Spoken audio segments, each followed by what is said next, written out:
काय डेडिकेशन आहे.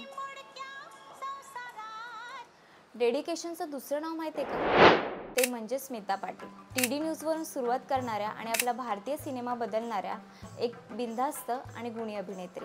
त्यांचं इक्वेशन म्हणजे cinema is equal to reality. त्यांनी आपला हिंदी आणि मराठी चित्रपट बदलला. त्यांना ग्लॅमर नको हवं होतं. त्यांना हवं होतं ते खरं जगणं, प्रामाणिक आणि पडद्यावरचं पण अस्सल. आता त्यांच्या डेडिकेशनचं उदाहरण द्यायचं झालं तर त्या चक्र सिनेमासाठी प्रत्यक्ष झोपडीत राहायला गेल्या.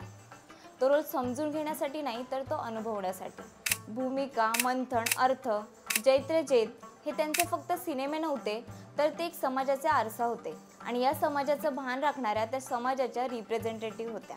नमक हलाल मधल्या आज रपट जा येतो या गाण्यानंतर त्या स्टेजवर रडल्या होत्या, कारण हे गाणंच मुळात त्यांच्या सिरियस फिल्मच्या जॉनरशी न जुळणारं होतं. पण नंतर डेडिकेशन आणि कॉन्फिडन्सने त्यांनी हे धनुष्यही पेललं. त्यांनी बऱ्याचशा फिल्मचं शूटिंग आणि डबिंग हे एकट्याने केलं. त्या जेव्हा स्क्रीनवर यायच्या तेव्हा सर्व थांबायचं. त्यांनी फिल्ममध्ये वयाच्या 81 पर्यंत काम केलं. त्यांच्या डोळ्यातली ती जिद्द, त्यांची चिवट शक्ती आजही कलाकारांसाठी एक जिवंत प्रयोगशाळा आहे.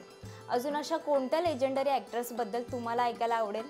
कमेंटमध्ये सांगा. आणि व्हिडिओ आवडले असेल तर लाईक करा, शेअर करा आणि आपल्या चंद्रकोर फिल्म्सच्या इन्स्टा पेजला फॉलो करा. आणि हो, आपल्या यूट्यूब चॅनललाही नक्की भेट द्या.